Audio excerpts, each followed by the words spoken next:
চোখের পলকে সর্বস্ব হারিয়ে আজ তিনটি ছোট সন্তানের হাত ধরে অনিশ্চিত পথের দিকে তাকিয়ে আছেন দিনমজুর গোপাল মজুমদার ও তার স্ত্রী।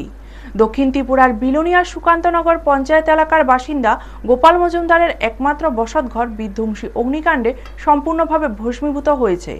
আগুন লাগার সময় বাড়িতে কেউ উপস্থিত ছিলেন না। প্রাথমিক আগুনের সূত্রপাত নাশকতা নাকি বিদ্যুতের শর্ট সার্কিট থেকে তা এখনো স্পষ্টভাবে জানা যায়নি।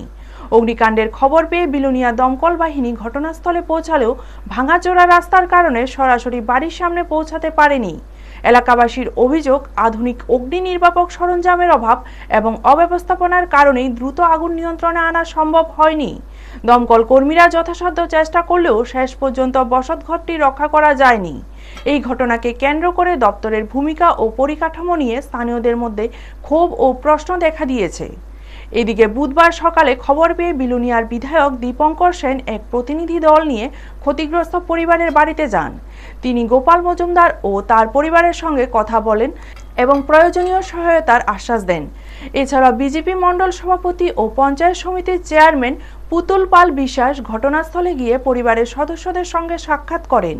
এই কঠিন সময়ে পাশে থাকার আশ্বাস দিয়ে সরকারি সহায়তা দ্রুত পৌঁছে দেওয়ার বিষয়ে সংশ্লিষ্ট দপ্তরের সঙ্গে যোগাযোগের কথাও জানান তারা। বর্তমানে মাথা গোঁজা ঠাঁই হারিয়ে তিন সন্তানকে নিয়ে দিশেহারা অবস্থায় দিন কাটাচ্ছেন গোপাল মজুমদার ও তার পরিবার। এখন সকলের নজর কবে বাস্তব সহায়তা পৌঁছবে এই অসহায় পরিবারের হাতে। ব্যুরো রিপোর্ট, নিউজ তৎকাল 24। সুকান্তনগর। আচ্ছা দাদা, এই যে অগ্নিসংযোগ সেটা কার বাড়িতে হয়েছে? এটা আমার ছোট ভাইয়ের ঘর। ছোট ভাইয়ের নাম কি? গোপাল মজুমদার। কি করেন তাই?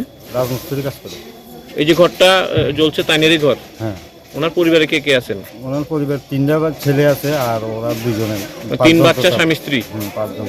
একমাত্র এই ঘরে তাদের বসবাস? আর ঘরটা তো পুড়ে গেছে। পুরা ঘর জ্বলে গেছে? হ্যাঁ। এই জল মানে আগুনটা লাগছে কেমনে, কি দেখছেন? ঘরটা নাকি বন্ধ আছিল? ঘরটা বন্ধ আছিল, সম্ভবত কারেন্ট থেকে কারেন্টের শর্ট সার্কিটের কারণে হয়তো আগুনটা লাগছে বা এমন কিছু। ওখানে মানে রাত্রেবেলা থাকবো যে অন্য কোনো ব্যবস্থা নেই। সব জামা কাপড় সব কিছু পুড়ে গেছে। কাগজপত্র কিছুই নেই। মানে ঘরের আসবাবপত্র কোনো কিছুই নেই, একদম কোনো কিছু নেই, সব কিছু পুড়ে গেছে। সব পুড়ে গেছে। তারা বাড়িতে কেউ আসছিল না? তারা বাড়িতে কেউ আসলো না, এরা ওই আজকে কীর্তন চলো, কীর্তনে গেছিল, সবাই উৎসবে গেছিল।